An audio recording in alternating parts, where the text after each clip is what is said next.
हिंद, आपका स्वागत है हमारे न्यूज चैनल न्यूज एवं उज्जवल टाइम में। कृपया चैनल को सब्सक्राइब, लाइक, शेयर, कमेंट जरूर करें।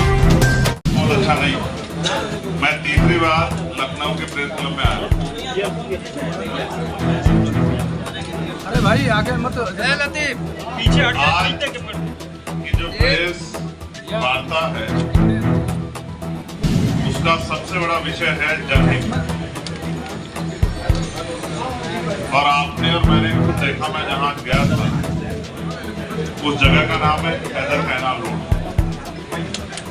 और सरकार वहाँ एक प्रोजेक्ट ला रही है एलिवेटर रोड। 16 किलोमीटर का एरिया है जिससे लाखों परिवार प्रभावित हो रहे हैं। उससे पहले अकबरपुर में डेमोलेशन हुआ, अकबर नगर में, और पंतनगर और कई जो है जगहों पे डेमोलेशन का जो है बुलडोजर राज जो है वो प्रभावी होने का काम कर रहा था।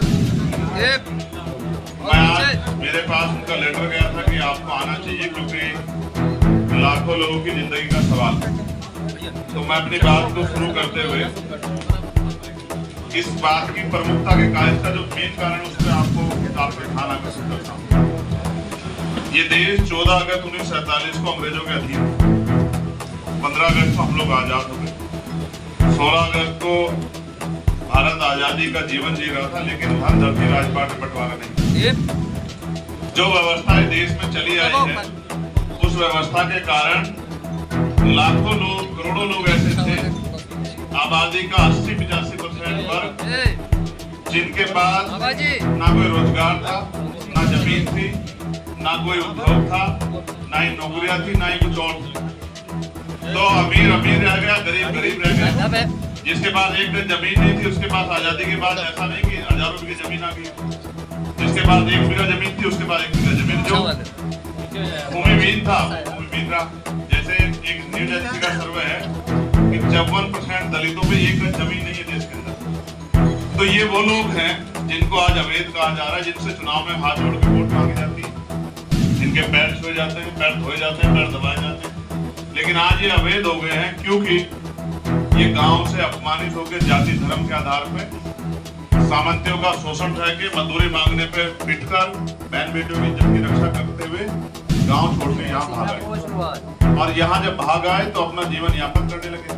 भारत की जो लोकतांत्रिक व्यवस्था बनी इसी विषय से बनी। और डॉक्टर अम्बेडकर ने जब संविधान को सौंपा तो इस बात से, इस खतरे से अवगत कराया था कि राजनीति में 1 वोट 1 वैल्यू, राजनीति में तो हम लोग बराबर हो जाएंगे, लेकिन जब तक देश से सामाजिक गैर बराबरी और आर्थिक गैर बराबरी खत्म नहीं होगी, देश में जो राजनीतिक लोकतंत्र सामाजिक नहीं बन पाएगा। और जिम्मेदारी थी सत्ता में बैठे लोगों के कंधों पे कि वो अंतिम व्यक्ति तक सुख सुविधाएं पहुंचाए। अभी इतने लंबे प्रयास के बाद 10% लोग अपने पैरों पर खड़े हुए हैं, 90% लोग वंचित वर्ग के वही है हाशिए में। और ऐसे में जो उन्होंने तैयार किया है ये अगर आज के नहीं है, कोई 60 साल पुराना है, कोई 80 साल पुराना है, कोई 100 साल पुराना है। इतने बुरे हालातों से अपनी मेहनत कमाई से उन्होंने तैयार किया है। सरकार आज उनको बसाने की जगह उजाड़ने का काम कर रही है। सरकार अगर चाहे, स्पेशली उत्तर प्रदेश की सरकार, तो जैसे मुख्यमंत्री पंतनगर वालों के उनके आसपास के लोग भी सुन सकते हैं तो इनकी भी सुन सकते हैं। क्या तो ऐसा है कि फिर यहाँ ये सरकार सबका साथ सबका विकास के लिए जाति धर्म देख के कार्रवाई करे? क्योंकि सत्ता के लोग बैठ जानते हैं, सत्ता पे सारे आंकड़े हैं कि इन बस्तियों में जो हैदर कैनाल रोड है पूरी, इसमें जो लोग रहते हैं वो SC ST OBC और माइनॉरिटी के लोग रहते हैं, मुस्लिम समाज के लोग रहते हैं। तो मुझे ऐसा लगता है कि अगर यहाँ की सत्ता इनके दुख को समझे, मुख्यमंत्री इनके दुख को समझे, तो वो इनको जीवन को भी बचा सकते हैं, उनको बेघर होने से बचा सकते हैं। और अगर मुख्यमंत्री ने, सरकार ने तय कर लिया कि गरीबों को उजाड़ना है, और ये हमारे साथ आज से नहीं हो रहा, सदियों से होता है। जब भी हम अपने पैरों पर खड़े होते हैं, कुछ तैयार करते हैं, तभी हमारी कमर तोड़ दी जाती है, अवैध बता के, गलत बता के। ये सारी जमीनें सरकारी, सरकार चाहे तो इन जमीनों को गरीबों को, जिन लोगों ने उन पर इतने दिन मेहनत की है, उनको देके और इनके जीवन को बचा सकती है, उनको टूटने से बचा सकती है। लेकिन मुझे ऐसा लगता है कि सरकार इस पर ध्यान नहीं दे रही है। इस कारण बड़े बड़े प्रोजेक्ट की आड़ में गरीबों को कुचला जा रहा है, अमीरों को रात में तारे दिखने चाहिए, इसलिए गरीबों के घरों को जबरदस्त किया जा रहा है। हम अपने लोगों को बेघर नहीं होने देंगे। मैं मुख्यमंत्री जी से ये आग्रह करता हूँ, निवेदन करता हूँ, मांग करता हूँ कि वो पंतनगर के तरह इनका दर्द भी सुने। और इसका एक कड़वा सच ये है, अगर किसी कोर्ट के आदेश पे ये हो, हम न्यायपालिका का सम्मान करते हैं, तो मुख्यमंत्री पे ताकत है कि वो जनता का संरक्षण कर सकते हैं, वो इनको विस्थापित कर सकते हैं, अच्छी जगह दे सकते हैं, और वो इस प्रोजेक्ट को ऊंचा करके बना। लोग विरोध नहीं कर रहे हैं प्रोजेक्ट का, लोग भी चाहते हैं विकास, लेकिन ये गरीबों की बस्तियों से जो विकास हो रहा है ना, उनको कुचल के ये नहीं होना चाहिए। बहुत सारी जगह उधर से बनाना, लेकिन अगर उधर से बना तो थोड़ा ऊंचा बना लो, लोग की जान बच जाए। और अगर ऐसा नहीं करते तो ये स्पष्ट हो जाता है कि उनका अंतिम उद्देश्य इन लोगों को उजाड़ने का है, और हम अपने लोगों को उजाड़ने नहीं देंगे।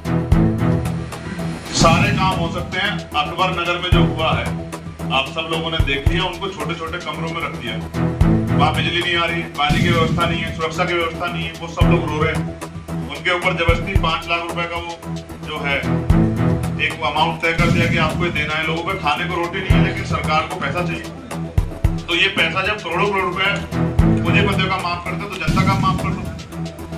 तो मेरा ये मत है कि सरकार को हमारी इस मांग को सुनना चाहिए। और अगर सरकार, मुख्यमंत्री यही रहते हैं, अगर मुख्यमंत्री खुद जाके देखेंगे तो उन माओं के आंसू देख के शायद मुख्यमंत्री का दिल पिघल जाए, उनको तरस आ जाए गरीबों पे, जो गरीब अपने घर को उजाड़ने से बचाने के लिए आंदोलन कर रहे हैं।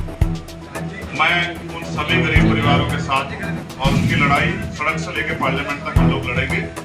और मेरा ये मानना है कि सत्ता हमारी बात को इसलिए सुनेगी क्योंकि बहुत जल्द चुनाव में वोट मांगने भी सत्ता के लोग को जाना है, वरना वही हश्र होगा जो अयोध्या में हुआ। अयोध्या में भी इसी तरह जो है विकास के नाम पे गरीबों को उजाड़ा गया।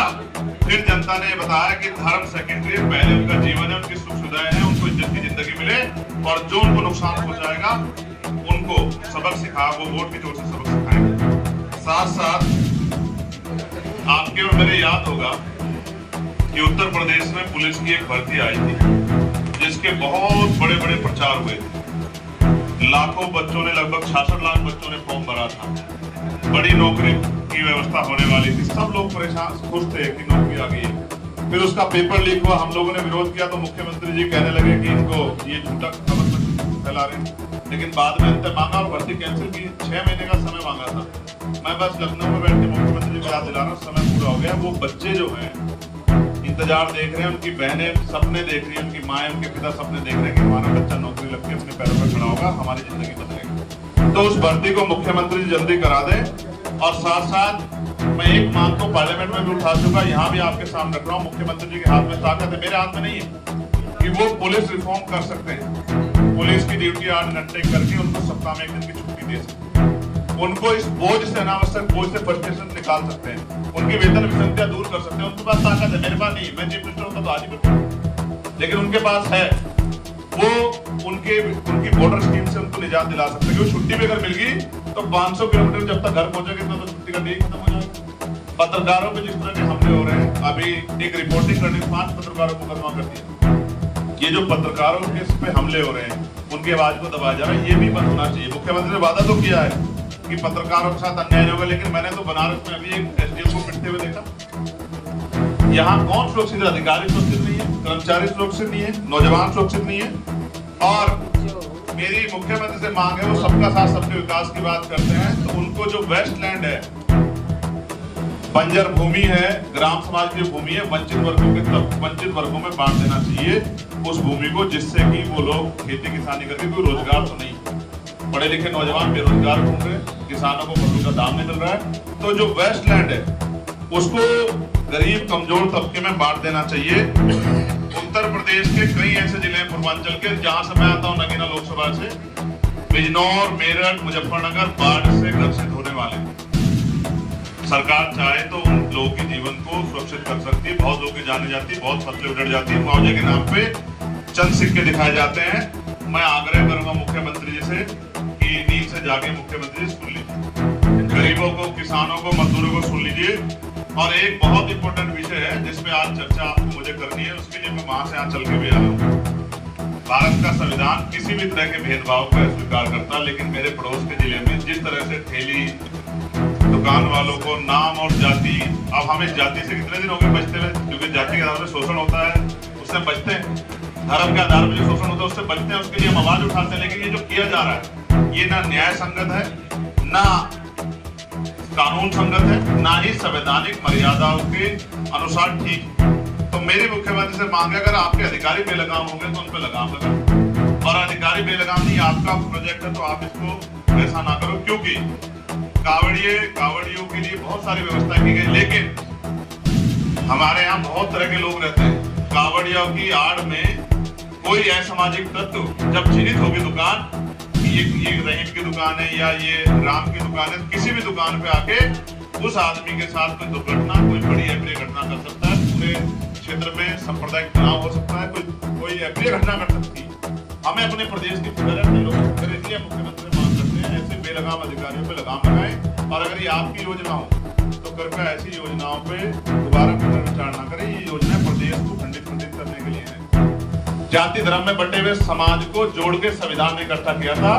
आप बात करते हो अखंड भारत की और अपने अपने प्रदेश में इस तरह चीजें कर रहे हो, बांटने का काम कर रहे हो, ठीक नहीं। तो मैं ऐसी जो भेदभाव करती है धर्म और जाति के आधार पर, इन सारी चीजों को, सारे जो है योजनाओं का को कंडम करता हूँ और ऐसे अधिकारियों पे लगाम लगाने की और पुनः ऐसी चीजें ना हो, इसके लिए मुख्यमंत्री मांग करता हूँ। और जो उत्तर प्रदेश की कानून व्यवस्था दम तोड़ चुकी है, अब वो तो मैं ये भी नहीं कह सकता कि राम भरोसे। चंद्रशेखर जी, आपकी पार्टी एक सेकंड दे दीजिए, बस खत्म कर रहा हूँ इस बात को। आप ये देख रहे हैं अभी क्या हुआ उन्नाव में एक बच्ची के साथ, और हाथरस में क्या हुआ आपने देखा। वो जांच कहाँ गई और इतने लोग मर गए, उसका जवाब कौन देगा। और सबकी जानकारी भी नहीं हुई, और ऐसी दोबारा घटना ना हो, क्या आपका इंतजाम इस पर। बस जो लोग आवाज उठा रहे हैं आवाज दबाना चाहते हैं, ये सही नहीं है। इसलिए मैं कानून व्यवस्था दम तोड़ चुकी कानून व्यवस्था, ध्वस्त हो चुकी कानून व्यवस्था में मुख्यमंत्री ध्यान आकर्षित करता हूँ। सब कुछ है, फिर भी दलितों को उसका दमन हो रहा है, पिछड़ों का दमन हो रहा है, आदिवासियों का दमन हो रहा है, मुसलमानों का, न्याय पसंद सभी जाति धर्म के लोगों का, महिलाओं का शोषण हो रहा है, हत्या हो रही है, रेप हो रही है। क्या कमी है आपके पास। ऐसा थोड़ा कि एक दिन के मुख्यमंत्री आपको देखो इतना लंबा 7वां साल लग गया सर, अब तो कुछ करके दिखा दो। 7वां साल है आपका, ये थोड़ा ही कि आप अब भी कहो कि भाई हम पे किसी चीज कमी है। आपको दूसरी पार्टी की सरकार है क्या, अब तो आपकी सरकार। तो आप तो कानून व्यवस्था अच्छी करो, या ये कह काम चले पिछली से अच्छी है। पिछली से अच्छी क्या मतलब होता है, आपके पास किस चीज की कमी है। आप तो लोगों का जीवन सुरक्षित करो, हम तो अपने लोगों की लाशें हाथों में उठाते हुए थक गए। उत्तर प्रदेश में जिस तरह का दमन वंचित वर्ग के लोग साथ हो रहा है, उनकी लाशें गिनते गिनते हम लोग थक गए। सरकार संज्ञान ले, इनकी तो आंतरिक लड़ाई खत्म हो रही है, इनकी आंतरिक लड़ाई खत्म हो जाए तो इस जनता के बारे में सोचे। तो बहुत पीड़ा में है उत्तर प्रदेश, मुख्यमंत्री उत्तर प्रदेश के बारे में सोचे। ऐसा मेरा विश्वास है कि लखनऊ की बात उन तक जाएगी। ऐसा मेरा विश्वास है कि वो इन गरीबों के बारे में, और स्पेशली अदर कैनाल में जो जुल्म होने वाला है उसके बारे में सोचे। अगर सरकार तानाशाही पे रहेगी तो हमें आंदोलन के जरिए इस लड़ाई को मजबूत करना पड़ेगा। मैं स्वयं वहीं आगे बैठ के उन गरीबों की आवाज बनने का काम करूंगा, क्योंकि अपने लोगों को मरने के लिए नहीं छोड़ा जाता। धन्यवाद। अब आप अपनी मजबूत लड़ेंगे। आज मैंने उनकी तैयारी का भी वो लिया है, उनकी तैयारी सभी सीटों पे होगी। उन्होंने बूथ कमेटी, सेक्टर कमेटी सब तैयार कर लिया है। मजबूत प्रत्याशी आजाद समाज पार्टी अपने बलबूते सभी सीटों पे चुनाव लड़ेगी।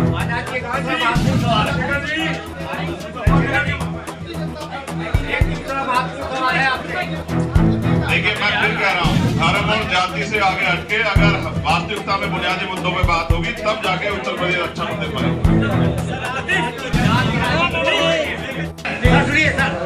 अपने लोगों के लिए, अपने देश के लिए, हमारे समाज का समाज आपने दो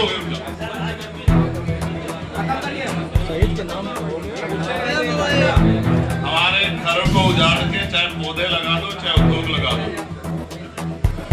ये जख्म भूलने वाले जख्म नहीं। मुख्यमंत्री ने विस्थापन के नाम पे जो दिया, मुख्यमंत्री को वहां भी एक बार घूम के आना चाहिए। उन कमरों में लाइट की व्यवस्था नहीं, अभी से मकान चुने लगे। पूरी बरसात में कैसे मुकाबला करेंगे, किस आधार पर किया है। और 5 लाख रुपए ठोक दीजिए नहीं, गलत है। गरीबों को जानना बंद करें।